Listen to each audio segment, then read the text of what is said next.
Hey, I'm Chris. I'm Drew. We are Cheap Ashes, coming to you once again from beautiful Chandler, Arizona, in the Yard Cigar Bar. Pretty much our home, I guess. Yeah, kind of our home studio at this point. Home studio at this point. Today is a special day for me. My oldest, Madison, turns 25 years old today. So happy birthday, Maddie. I love you. I can't wait to see little baby Batacola coming next month. Yeah, she's pregnant too. So Nice. Yeah. it's her first birthday, basically with baby. So it's a milestone for her. She's an amazing young lady, teacher with me, and she just does amazing stuff. She's just a cool kid. Yeah, absolutely. So you've gotten to know her a little bit. Yeah, Doing the over photo the shoots and years. stuff like that. Yeah. You know Katie a little bit more from the little rugrat running around Right. the cigar shop when she was 9, little shit. But that's a story for another episode, trust me. Yeah, We could take hours talking about that kid. absolutely. How's your week, buddy? Not too bad. Got the news on your elbow. Which Yeah, is, figured out stuff, elbow's messed up, got a little tear in my tendon. It just takes time, so getting there. It's just annoying at this point. Feeling it, just and you know what? It's funny because I've got a tear in mine too. Yeah. And mine's in my ligament, my UCL. Oh. And it's been literally 6-7 years. And you just learn to live with the pain, right? yeah. It sucks, but unfortunately. you just learn to live with it. Yeah. So, yeah, my flag football team yesterday took one on the chin. Game we shouldn't have lost, we did, but had a good season, 7-3-1 for a bunch of little rugrats. There you go. Yeah. Hey, it was a good season. So what are we smoking today, buddy? Okay, so we got something here, the Man of War Special Edition. This is the Figurado size. Solomon. Yeah, Solomon, Diadema, all of the different names that everybody can come up with. It's a Figurado, basically. So basically, it's not straight. Tapers one way or another at both ends. So it is what it is. It's who makes it? AJ Fernandez, right? Yeah. AJ Factory. AJ Fernandez is an online, made for online cigar. Generally, Cigars International, JR, I believe. Cigar Bid, you can Cigar find them on Bid, there. yeah, Famous, I'm sure has them. I haven't really looked for them in a long time. Good cigars. Man of War has always been a really good, usually a powerhouse blend, like a lot of the AJ stuff. With that, I mean, this is kind of what they call a special edition. I think that's kind of their standard. Really, it's nothing special when I say that. This is the most common one that I've seen. Exactly. So, Ecuadorian, Habano wrapper, Nicaraguan filler and binder. I mean, it's pretty straightforward. yeah. For you and me, we talk about powerhouse. This is no more than a medium to me. Yeah, it's got a little bit of spice from the Habano, but it's not like strength-wise. Still solid medium. Yeah, So, solid medium. So, tell us what happened with your cigar this morning. So that's something we'll touch on here. Like, you get these odd-shaped cigars, Figurados. It happens with the standard. Torpedoes too a lot. Yeah, anything with a taper to it. Typically, they use a higher-class roller to roll them. But with that, you're cramming a bunch of tobacco into a little point at either end, or having large to small, or small to point large. all the way through, and then small again. So with that, you're going to get some draw issues sometimes. Typically, Figurados and stuff like Lanceros with smaller ring gauge have a bigger issue with like a draw. This one was almost completely plugged when I went to light it up. So basically, we just used a lot of times people have the fancy ones, but this is just a little Poker stick. stick, toothpick. I use a matchstick sometimes. Just basically, you want to try to punch it through. I can't really show you, but it goes down into the cigar, hits the point. You can come from the other end as well. So I had to do that on both sides. There was actually a plug right about here at this point, and then Right, one right up here as yeah. well. So it's basically right where the tapers were starting there. Fight through it. I mean, it's up to you if it's worth it. But it happens, right? Yeah, I mean, this is how many cigars have you smoked in your lifetime? And it happens, but it's pretty rare. Yeah. Yeah, ultimately. And I mean, it's kind of one of those things people will say, hey, that's what you get for buying cigars online. Well, I mean, you can walk in the humidor right now. I guarantee you probably it might take some time, but I can find one in there. We'll find them. In the industry, especially the retail industry, we don't want people going around finger fucking our cigars. Right. Because they go in and they start pressing on them to try and find it, and they crack the fucking wrapper leaf, and then it renders the cigar useless to 99% of the people. Right. And we're not saying that's what we want you to do, but it's going to happen. And if it happens, best thing to do is, especially if you buy it in a retail shop, brick and mortar, just go into your tobacconist and explain it to him. Say, hey, man, I couldn't get a draw out of this. I would say with almost certainty, every tobacconist would be like, all right, just grab another one. Yeah. Give me that one. You throw it in a little basket somewhere so you can recoup the tobacco tax off of it. You have to chalk it up as a loss and you move on. Yeah. That's just good business, because nobody can, these guys and gals that roll these cigars are professionals. Yeah. But sometimes, stuff, it just happens. Yeah. And they get through. And so, don't get pissed off at your tobacconist because you get a plug cigar. It happens. Yeah, absolutely. I mean, there's hundreds of people to touch the cigar before you actually have it in your hands. Exactly. At any one point, too, it also depends on how it's stored.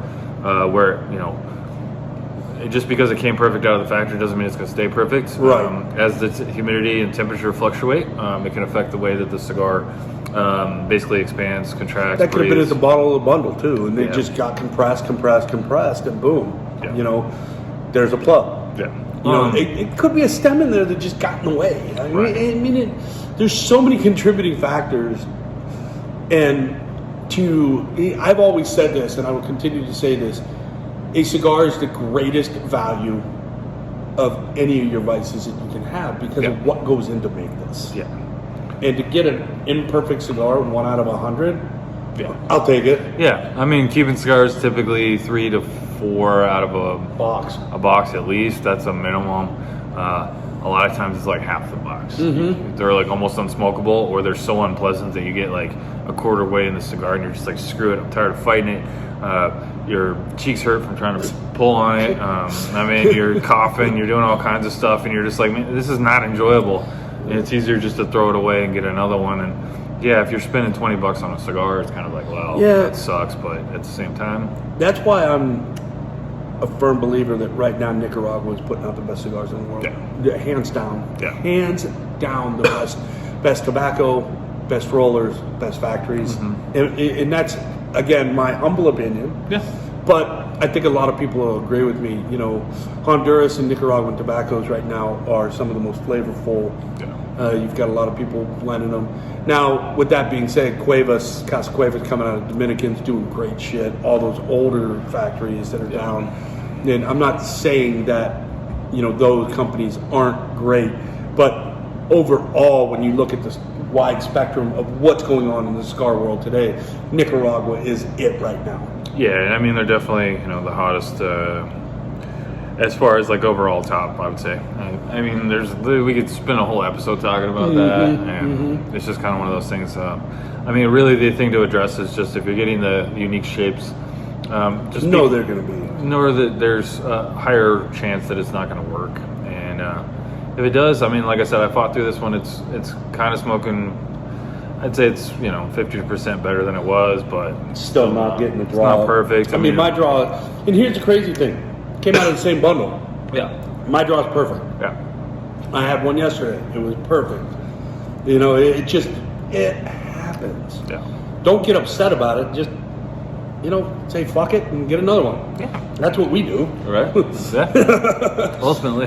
What are you drinking? So we're going to do something a little different today. So this is going to be something that's maybe a little bit more widely available. And when I say that, yes, this particular brand may not be. This is a Kroger brand, their Simple Truth organic brand of coffee. But coffee in a can. Coffee in a can. So it's been around for a while. There was some really, really bad coffee in cans years ago. And people are starting to do better, like cold brew coffee now. Yeah. So it's kind of one of those things. There's some name brand ones like Rise and some of the other ones that have really good coffee. Well, in not just in cans but in jars too. Yeah. They're coming in. My fiance Laura, her oldest daughter Finny, she loves cold brew. Yeah. And she buys it in a jar, and then she buys all the other stuff to make her own. Yeah. You know, she's really self-conscious about saving money with that because, you know, it's like, why not buy it and make it at home instead of going to Starbucks paying $6-7 for a venti fucking cold brew when you with all the bullshit in it when you know exactly what you're putting in it at home. Exactly. So takes up a lot of space in the refrigerator, but she's saving money, so more power to her. You know, that's cool. I mean, you know, it's just standard black. They have, you know, vanilla. They have caramel. They have all kinds of stuff. Caramel macchiato, almond milk with now bullshit. almond milk. They got soy. They got whatever on this stuff. I know Modern Times also makes some really good cold brew in a can as well. So Yes, they do. So if you can find that as well, that's really good stuff. Oh my gosh, what's the coffee spot here that used to be a brewery and a coffee? What the hell was the name of that place? I cannot, for the life of me, I'm drawing a blank. But here in Phoenix, you know, a lot of different breweries now will have a cold brew on tap. Right. They'll do it like a nitro cold brew or something like that to offer that non-alcoholic alternative to people, which out is pretty here, cool. Cartel. That's what I'm thinking. Cartel Coffee. Yeah. There used to be a brewery too in there. I think they took over. So, for me, this was a gift, literally from a student. For me on Valentine's Day, the student's parents put together a box for me, and they gave me this Birds and Barrels bottle of Petite Syrah. They are out of Wilcox, Arizona. It's a local Arizona winery. And wow, you know, Laura and I are sitting here, and she's not a big wine drinker. We poured it, tasted it, and it was like, dang, that's really good. Yeah. You know, and it really is good. You can see it's a beautiful red wine, you know. I'm not really a big Petite Syrah guy. I'm more of a Old Vine Zin, Merlot Cab. Yeah. I will probably order this again. Now, mind you, it's out of our price range. Yeah. I'm gonna say that right now. It's $33 a bottle. This winery was established in 2015 down in Wilcox.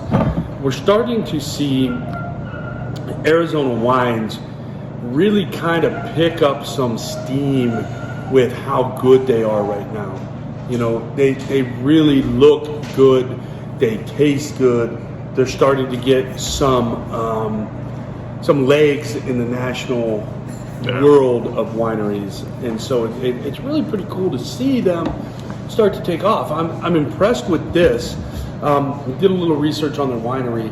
It's a husband-wife, you know, and I feel like wineries kind of have that feel to them. Yeah. A lot of husbands and wives get into the winery, into the winemaking business. They have like a founders club. I believe it's like $250. You get different wines, special edition wines. You can sign up and for another club where you get, I think, 10 or 20% off a full case, and they ship 2 half cases a year. Nice. So they're not putting you out right up front. Right. You can adopt a vine. It's like $25, and so you have a vine that yours, you know, all the grapes that come off that vine are yours. You kind of have that, that's kind of cool because, you know, like, oh, I'm gonna buy a star. Right. Really? How the fuck do you know what star you're buying? Are you Right. fucking kidding me? But a vine, you can walk. I'm pretty sure the way I read it, you can go to the winery and they will take you to your vine. Nice. Which is pretty cool. Yeah. You know, It's a little bit of fun. it's just neat to have. So yeah, and you know, it's not for nothing. It's damn good wine. Yeah. How does it pair with the cigar as far as like? You know what? Here's the thing. They match up well. Yeah. Because this is kind of a big boy. This is a big boy wine. It's 15.5%. Yeah. The spice off the cigar lends to there's spice notes in the wine. Nice. So they kind of, that pepper Compliments it. Yeah. complements each other. Nice. And freaking good. Yeah. I mean, it's good. For some of you that are like, $33 a bottle, I would rather have my $10 to $12. I get it. I absolutely get it. Making dinner at home, special occasion for the husband or wife, you're going to do steaks and something heavy for dinner. This is great wine. You know, give it a try. They're again, if you're in Arizona, I'm pretty sure you can order it and have it shipped interstate, which isn't going to be a problem. Yeah. If you're out of state, you might want to look at your state mandates on shipping alcohol across state lines. Yeah. Sometimes you can, sometimes you can't. It just depends. But it's delicious. So Excellent. yeah, what are you thinking on the cigar, man? I know you're fighting through yours. Yeah, I mean, honestly, I think the flavor would be better if I wasn't fighting it. I feel like there's a little bit of extra kind of a char note to it just because I was fighting it so much at the beginning. I was kind of puffing it way too much. It was heating up a little bit. I started to mellow out a little bit, but I think it just kind of kicked it off and kind of ruined it from the beginning, honestly. And that kind of sucks when that happens. Yeah. And like we said, it's nobody's fault, really. Right. It just happens. And I found these online dirt cheap. Yeah. So when this show's over, if he puts it in the trash, it's not going to really break my heart. And it'll be kind of hard to show you guys here too, but right here, there's like this really super soft spot. I can literally put my finger down inside of it, right down to that secondary band. The whole thing is just like, it's almost like squishy to this point. We went from being super hard to super soft, but it's still no draw just because it is so soft. That means there's a lot of extra moisture in there. Once again, we could talk all day about some of the reasons for that. Yeah, I mean, for the money, good stick. Yeah. Really good stick. Give it a try. And again, it happens. Mm-hmm. It happens. It just is what it is. When you're talking about an organic, handmade product. Yeah. It just happens. I mean, look at organic produce. Yeah. It's the most imperfect shit you'll ever see. Yeah. A lot of it tastes good though. So. Yeah, but it tastes good. Yeah. Again. Yeah. So I will probably buy these again just because I like the brand. AJ Fernandez, out of Nicaragua, is coming out of his factory. Again, something that it has a really good flavor, solid medium. I dig it, and again, for me, I've become a huge fan of the Habano wrapper. It just, that spice note to it, the flavor profile, and it doesn't give you a heavy body on the cigar. Yeah, and it also doesn't leave a lot of aftertaste. It doesn't coat your palate. You're not getting a bombardment on your palate there. It's actually just quite subtle in the spice, very smooth. I'm starting to pick up some more, almost like oaky notes to it. Oak, yes. So that's starting to come through now that 100%. char is starting to kind of go away. I can still kind of subtly taste Well, that kind of char, oak so. and leather. Yeah. Oak and leather. Oak and leather notes on this. Shh. We're filming. Just had a customer come in. Eldon. Hi, Eldon. So, good stuff. What about your coffee? I mean, it's good. It's just subtle coffee, nothing fancy, nothing in your face. It's just a coffee. Straight black coffee out of the can. But for $2, if you're just like, I just want some coffee, especially if you mix your coffee with cream, sugar, any of that other stuff, it'd be perfect. Yeah. For me, this is something I'm going to. Laura and I get married, next Saturday? Yep. She's sitting right over here to my left. So when you see me look over there, that's what I'm looking at, my beautiful fiance. I'm thinking about taking a trip down to Wilcox to visit that winery. I would love to see the winery, the tasting room, kind of get a little different wines that they offer. They offer a buttload of wines, and a couple of wines I've never even heard of. Yeah. I see the name on them, I'm like, what the hell? So I would like to get down, talk to the winery, talk to the people that work there, and get a feel for what they offer, and see. And again, $30 a bottle is not that bad. Yeah. For a boutique winery out of Arizona, you think about, I honestly thought they were like $50, $60 a bottle. This is not. It's $33. I'll take it all day long. Definitely has great presentation. So Oh, it's a beautiful, beautiful label. I mean, it's just so simple, but it's just so cool. yeah. You know, so. All right, man. Well, next week, I will be a married man on our show. So, I got that going for me. Yeah. Which is nice. So, hey, don't forget to like and subscribe our YouTube channel, man, and follow us On Instagram, cheap_ashes. And we'll catch you guys next week. Catch you next week. Peace.